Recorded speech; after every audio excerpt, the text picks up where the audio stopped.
Okay, so we have set our p-scale values. Now it's time to texture and color our grain layer here. And we want this to match up with our ground plane. So let's go to the object level and let's disable or turn off the display for our grains and also our ship. And let's just pay attention to our ground plane here. First, let's go to out. And I just want to make a new mantra node here. And let's select our camera, camera 1. Go to rendering and change this to physically based rendering. And also I'd like to override the camera resolution to 2/3. Okay, so go to object level. Let's go to our render view. Make sure our camera was selected. We'll say camera 1. And let's look at our ground plane.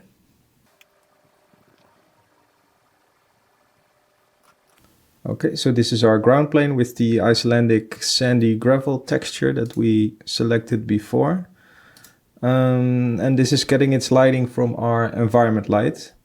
So in here we have the JPEG we selected before. So it's kind of image-based lighting. It's not really HDR, but this works too.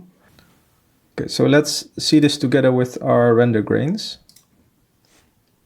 Okay, so the grains are here, but we need to pick a frame where the grains have settled, of course. So let's also tidy up our timeline again, since we have our timeline back from frame 1 to frame 275.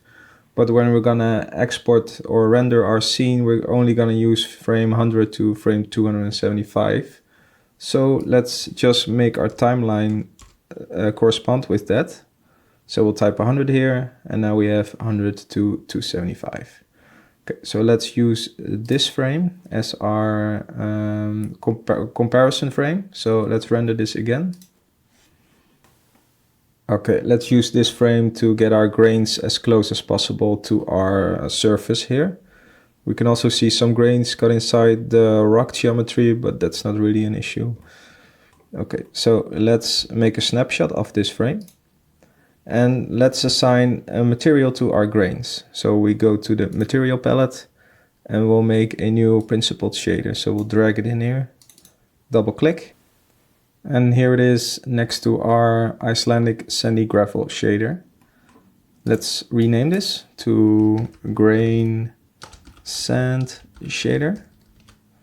And up here in the settings, go to surface and let's turn off the reflectivity for our sand, because we don't want our sand to be reflective.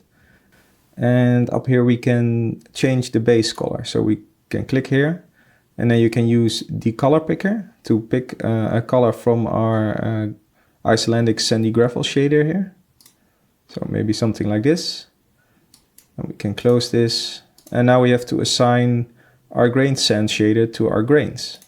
So on the object level, select render grains, go to the material on the render, and in here look for material, and then we select our grain sand shader that we just created, accept. And now we can re-render this view here, so we'll click render. Okay, so here's our shader we just created, and it doesn't really match up with our other texture, our other shader here on the ground plane. And that's basically because there are a lot of different colors in here and you can just pick the wrong color. And also it's affected differently by the image-based lighting and stuff. So it's better to just manually select a color that comes close. But before we do that, I kind of want to change our surface shader here, because it's looking a bit too gravelly to me. And this is definitely sand, and here we definitely see, little stones, and this is just too much gravel. So I want to change this shader. So let's go out of our render view for a second. I'm gonna take a snapshot just in case.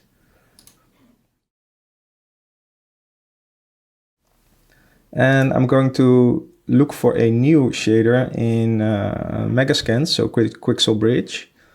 So let's get our plugin here, mantra, our principled shader, and if these are on, you can turn the scattering off, and the apply motion can be off, and the LOD can be off, because we don't need those.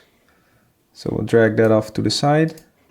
Okay, so here's Quixel Bridge, and let's look for another Iceland sand gravel-ish surface. So this is the one we had before, and I think this one is looking pretty cool. And unfortunately, it has the same name. So to make sure we aren't mixing these up, I'm just going to delete this one over here. Okay. And now I will select this one. And I will export this in 8K, and EXR is fine. So exported successfully. Okay, so here's our new shader. Let's go to our object level and go to the ground plane. Okay, this looks like the same shader we had before.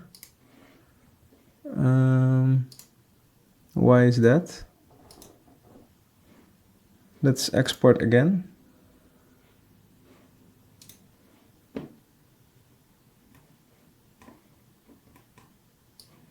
Okay, so this is the one I just exported again. I'm just going to call this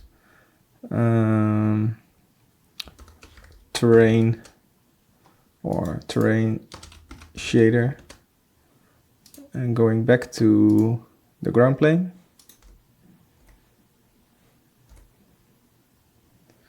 And selecting our terrain shader. Okay, so now it did update. It was probably just a cache issue. I do see that I've made a typo here, so I'm just going to fix that. Terrain shader.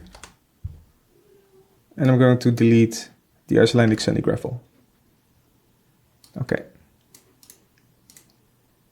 Let's go into our ground plane again. So I just turned off the auto update because whenever something changes, the auto update will notice and it's gonna start re-rendering the render view. And I don't want that because it will slow down my computer while I'm working. So let's go back in here. And we want to take a look at our UV quick shade because this is where we set our texture scale and we might want to change this. Let's turn off our display render grains so we can focus on our ground plane again. And so let's see what we got. Let's render. Okay, so this is our new terrain shader and it's looking pretty good. It's a bit too bright, so we'll address that later. But for now, I want these little humps, these little sand humps here, I want these to be smaller. So I want the resolution to be higher. And we can do that by increasing the texture scale. So when I do, for instance, 40 and re-render, so you can now see we increase the resolution. So these humps are smaller now, as you can see on the previous frame. But this is a little bit too much. So I'm going in between and I'm going with 30.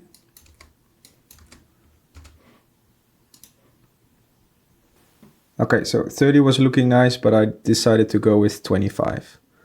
So this is looking really good. We definitely see some gravel, but it's much less obvious than we had on our other gravel sand shader, like this one. So this is an improvement. Okay, now let's do something about this moon-ish sand color.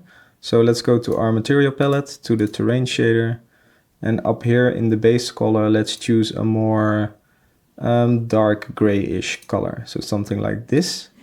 And let's take a look at that. Okay, so this is looking nice. I definitely like this color a lot more, and it's also looking a lot more like sand.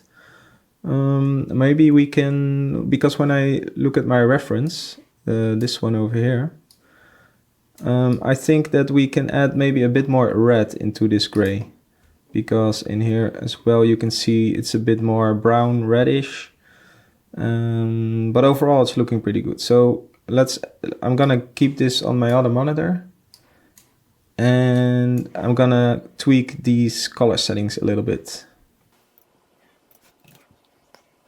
I'm just gonna turn on the auto update for this.